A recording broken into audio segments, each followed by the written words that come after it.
Fala pessoal, tudo bem com vocês? Estamos com mais um conteúdo, mais uma notícia para vocês e hoje estamos aqui com o canal da Revista Oeste. Todos os créditos ao canal da Revista Oeste, o link do canal deles está na descrição e comentário fixado. Você que apoia nosso canal, deixe seu like, se inscreva no canal e não se esqueçam de ativar o sininho de notificações para vocês serem notificados de todos os nossos vídeos. Sem muitas enrolações, vamos para o vídeo.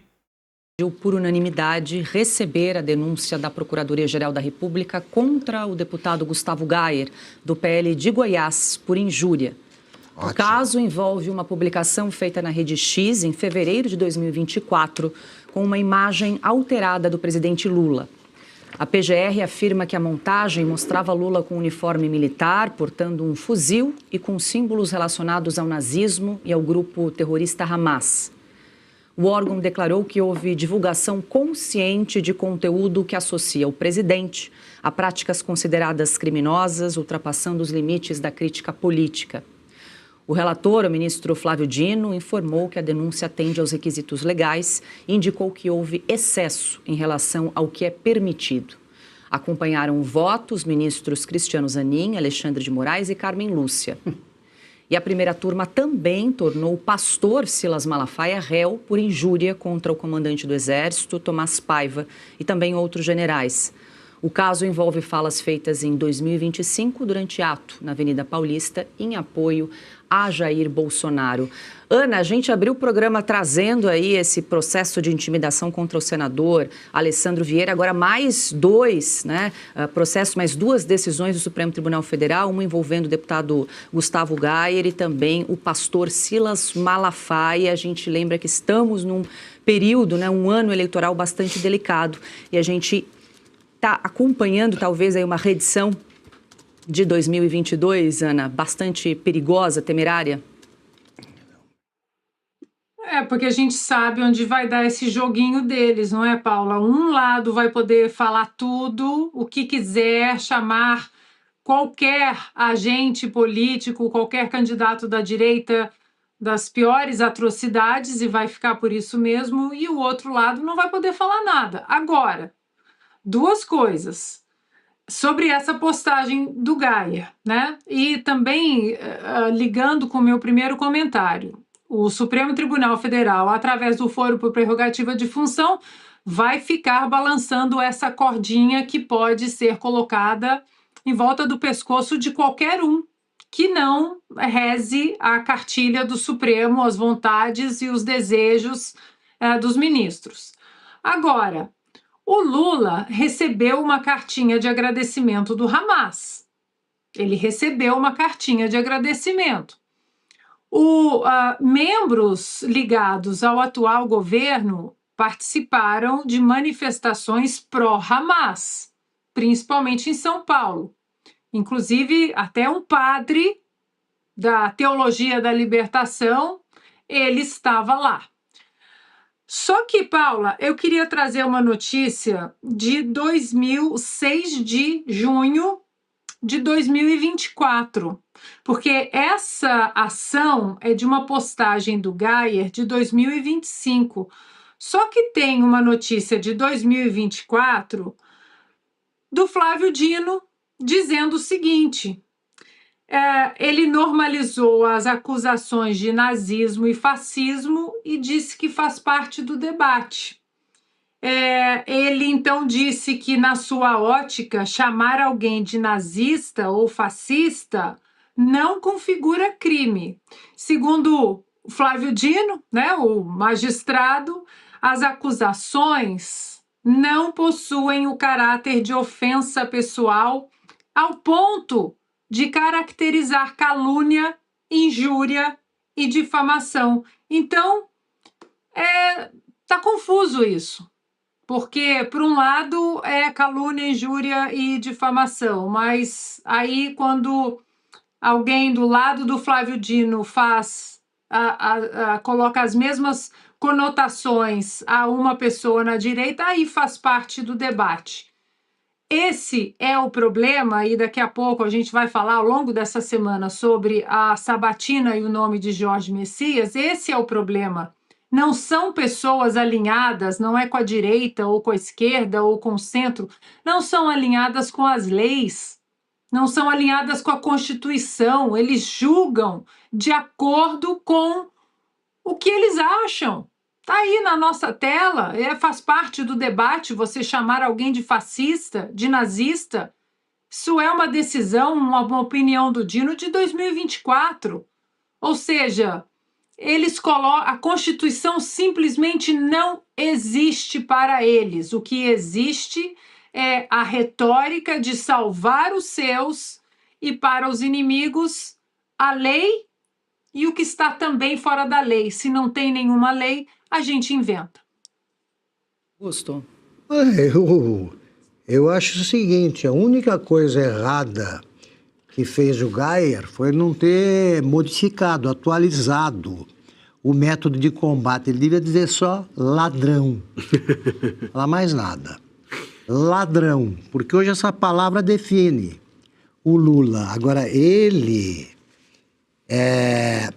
o deputado, a ofensa foi dirigida ao presidente Lula. Isso. Como é que pode você achar o Lula entrou com alguma representação? Pergunto, não. Não. O Lula sabe que não pode, não precisa. Está provado isso. Agora, é o procurador, é o estafeta do Gilmar Mendes. É o procurador-geral. Essa é uma figura desprezível. É desprezível. Como é que ele fala do Gilmar? É o DNA, como é? DNA. O dom de ser Gilmar. O dom de ser Gilmar. De ser Gilmar. É um sujeito desse, é um capacho, né? É um sabujo. Então, tudo que vem dele devia ser considerado nulo por covardia. Por covardia. Ele só faz isso. Isso aí não vai dar em nada, por quê? Porque o Brasil mudou. Porque os adultos acordaram e vão pegar e enquadrar todos esses moleques aí, inclusive os togados. Ou sobretudo. Deixa eu só voltar com a Ana, que ela pediu para complementar. Só para colocar mais um ponto aí na nossa conversa, porque eu fui procurar exatamente a opinião do Dino sobre o tema, em que julgamento ele declarou isso. E vejam vocês a coincidência. A opinião dele foi sobre o tema para julgar uma representação do deputado federal Gustavo Geyer contra o também deputado José Neto, que chamou o Geyer de nazista durante um podcast. E aí o Geyer foi chamado de nazista pelo deputado José Neto, e aí o ministro Dino disse o seguinte, abro aspas, eu considero que as palavras nazista, fascista, não possuem o caráter de ofensa pessoal ao ponto de caracterizar calúnia, injúria e difamação. É uma corrente política estruturada na sociedade e no planeta. Basta examinar as eleições da Alemanha em curso, em que há um partido que é formado basicamente por herdeiros dessa corrente política. Nesses 18 anos, eu fui acusado de praticamente tudo que possa existir de negativo num debate político, mas sempre diferenciei o que era debate político, fecho aspas. Ou seja, o Geyer colocar uma foto dessa, aí ele se torna réu. Mas se o Geyer faz a reclamação por ser chamado de nazista, aí faz parte do debate. 2 pesos e 2 medidas é o que a gente tem visto muito ultimamente. Marcília, deixa eu só fazer uma correção em relação à informação anterior sobre o senador Alessandro Vieira. Nós dissemos que essa ação foi endereçada ao Supremo Tribunal Federal, mas a gente estava checando aqui, inclusive, com o próprio senador. Ele disse que recebeu a intimação do Tribunal de Justiça de São Paulo. Agora, Marcília, é muito provável que o caso, se avançar realmente, chegue até o Supremo Tribunal Federal. Se houver avanço aí dessa ação de danos morais pelo escritório da doutora Vivi. Nesse caso até é incrível, né? O Moraes ele faz tudo ao contrário, até quando é o certo o STF jogar, ele manda para os outros. Nesse caso, poderia ser até examinado pelo próprio STF, porque nós temos aqui uma fala né, a fala do Alessandro Vieira é em decorrência do exercício do cargo. Aqui é mesmo. Ele falou em decorrência do... Aqui é inegável. Então, nesse caso, poderia mesmo estar no STF. Mas talvez a jogada, vamos dizer assim, da esposa do Moraes, ela não é muito bom de direito, né? Então pode ter sido só um equívoco. Direito não é muito a dela. A gente sabe aqui, até ontem eu comentei que eu conheço uma pessoa que diz que ela nem gosta de direito, né? Tá nessa aí de paraquedas. Um paraquedas bem caro. Mas o fato é o seguinte, pode ser que eles tenham jogado isso na Justiça de São Paulo para não criar um constrangimento com os colegas ali de STF de terem de carimbar que o Moraes está certo numa ação que não faz o menor sentido. Essa ação, como eu disse, é aventureira.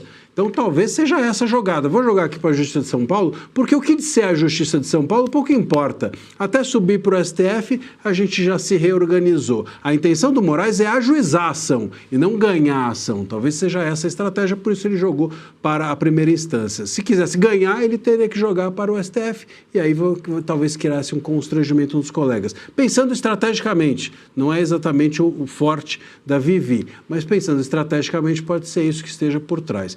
Agora, sobre esse negócio do Geyer, a Ana estava falando, e eu me lembrei também o seguinte, que o ex-presidente Bolsonaro, durante também as eleições de 22, foi permitido pela Justiça Eleitoral que ele fosse chamado genocida. Sim, houve contestação, Marcília, e se não me engano a decisão foi da ministra Carmen Lúcia, dizendo que não, que isso era do debate eleitoral. E a gente teve naquelas eleições também, curiosamente, a questão do ladrão. O ladrão já estava, você vê que o Lula está às voltas com essa questão, já não é de hoje. Também se questionou se ele podia ser chamado de ladrão pelo Bolsonaro, e o Bolsonaro não pôde chamar o Lula de ladrão, mas o Lula pôde chamar o Bolsonaro de genocida. Então qual é o critério? Eu acho que de tudo que a Ana estava trazendo, eu fiquei aqui pensando, qual é o critério? Não tem critério. Não tem critério. Por que aquela imagem não pode e outra coisa pode? Por que o Dino, na sessão, pode mencionar o que ele mencionou, mas no julgamento prático vale outra coisa? Essa confusão do que pode e o que não pode torna o direito ou a liberdade de expressão impossíveis de serem utilizados. Então a gente não sabe o que vale. É que nem você entrar em campo, num jogo de futebol, e falar assim, qual é a regra? Fala, não, a regra a gente não sabe qual é. Então você vai chutar para frente, para trás, faz gol contra achando que o gol é legítimo e assim por diante. Esse é o grande problema. Se a gente não sabe as regras, a regra passa a ser aquilo que a autoridade ou a força é quem diz pra gente que pode valer. No caso do Supremo, ele não sabe quem é a bola. E só para voltar, o pastor Silas Malafaia também tá? Também foi condenado pela primeira turma do Supremo.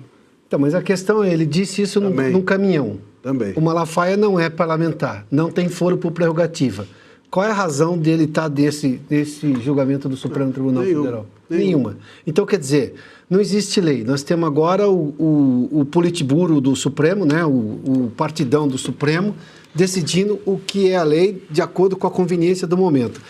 Voltamos ao ponto inicial. Ou a sociedade brasileira, agora que a outra parte também acordou, reage a isso, ou se não, instalou-se uma ditadura de vez.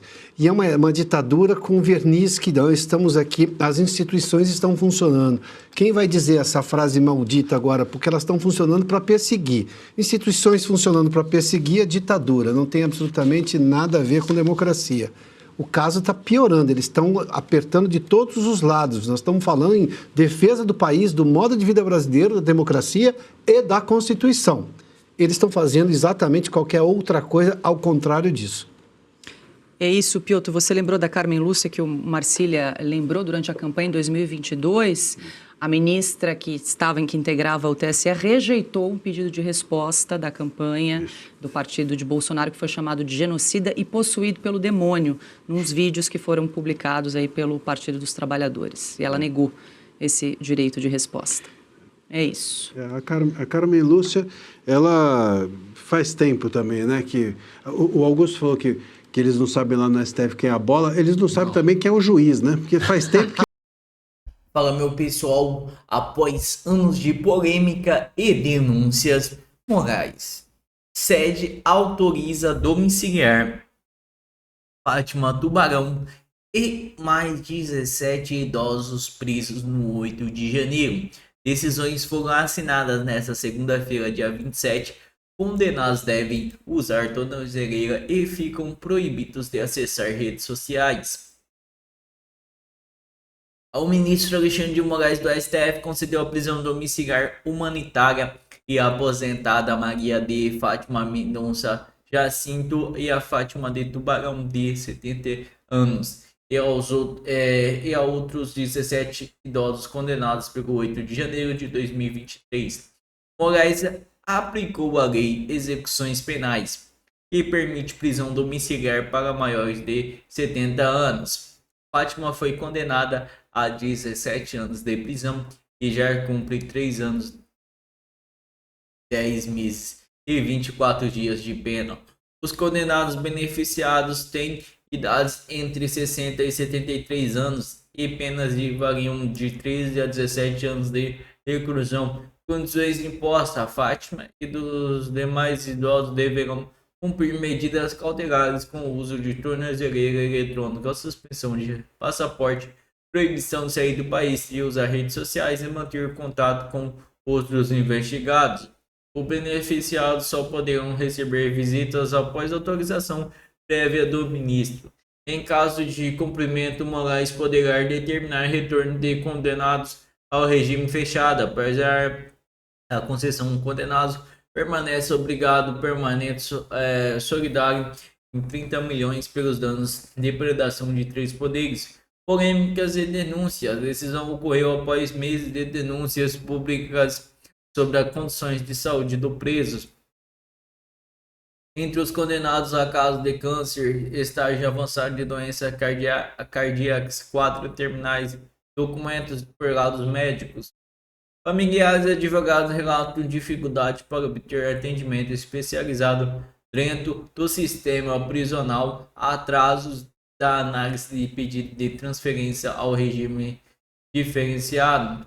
Parlamentares da oposição protocolam requerimento oficial da STF ao longo de 2024 contra providenciais de maior aplicação da lei, que por ilegalidade de autorização benefício para maiores de 70 anos foi o principal ponto de contestações judiciais levantam pela sua defesa.